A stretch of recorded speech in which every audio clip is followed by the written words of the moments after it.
இயேசுவின் அன்புள்ள சகோதர சகோதரிகளே, புனித மத்தேயு எழுதிய நற்செய்தி 5ஆம் அதிகாரம் 1 முதல் 12 வரை உள்ள இறை வசனங்கள் வழி இயேசு தான் கற்றுத்தந்த வாழ்க்கை கட்டளைகளின் வழி வாழ நம்மை அழைக்கின்றார். கற்றது கைமண்ணளவு, கல்லாதது உலகளவு என்ற பழமொழிக்கு ஏற்ப நம் வாழ்க்கையில் ஒவ்வொருவரும் ஏதோ ஒன்றை கற்றுக்கொள்கின்றோம், கற்றுக் கொடுக்கின்றோம். தந்தையாம் கடவுளின் படைப்புகளிலிருந்து கூட நாம் பலவற்றை கற்றுக்கொள்கிறோம். எடுத்துக்காட்டாக, நீரிடமிருந்து போராடும் சக்தியையும், நிலத்திடமிருந்து பொறுமையையும், காற்றிடம் இருந்து சமதர்மத்தையும், ஆகாயத்திடமிருந்து பாதுகாக்கும் குணத்தையும், நெருப்பிடமிருந்து தீயதை அளிக்கும் எண்ணத்தையும் கற்றுக்கொள்கின்றோம்.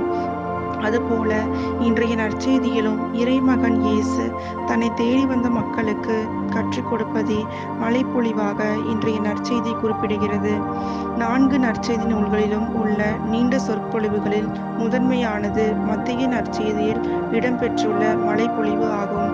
நற்செய்தி பகுதி என்பதை இயேசு கிறிஸ்துவ வாழ்க்கை கட்டுரைகளுக்கான பட்டியலை தருகிறார். மேலும் இயேசுவின் வாழ்க்கையின் அடுத்தடுத்த நிகழ்வுகளான தாபோர் மலை உருமாற்றம், கல்வாரி மலை இறப்பு உயிர்ப்பு இவற்றின் முன்னோடியே மழைப்பொழிவு என்ற இறையியல் கருத்து இங்கே வெளிப்படுகிறது. இயேசு இங்கே கற்றுத்தரும் சீடராகவும், மக்கள் கற்றுக்கொள்ளும் சீடத்திகளாகவும் காட்சிப்படுத்தப்படுகிறது. நமது தாய் திருச்சபையின் போதிக்கும் பணிக்கான அடையாளமாக திகழ்கிறது.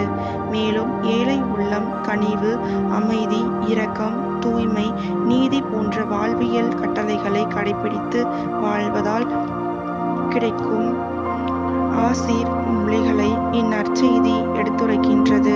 இதில் நீதி என்பது யூதர்களின் விருப்பத்திற்குட்பட்ட ஒரு வார்த்தை ஆகும்.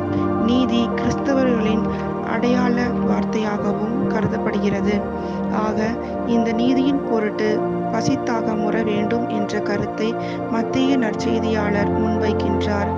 ஆனால் துறவறம் என்னும் இறை அழைத்தலை மேற்கொண்டுள்ள நாம் இன்னும் இறை இயேசுவை அறியாத உள்ளங்களுக்கும் இறையாட்சியை அறிவிக்கின்றோம். துயரத்தோடு அலையும் எத்தனை மனங்களுக்கு ஆறுதல் தந்துள்ளோம். இறுகிப்போன எத்தனை இதயங்கள் மேல் இரக்கம் காட்டியுள்ளோம். மாய உலகில் தவறி போகும் எத்தனை இளையோரை நாம் தூய வாழ்வால் வழிகாட்டியிருக்கிறோம். அச்சுறுத்தல், வன்கொடுமை போன்ற சமூக அவலங்களால் அவதியுறும் எத்தனை பெண்களின் வாழ்வில் அமைதி ஏற்படுத்தியிருக்கின்றோம்.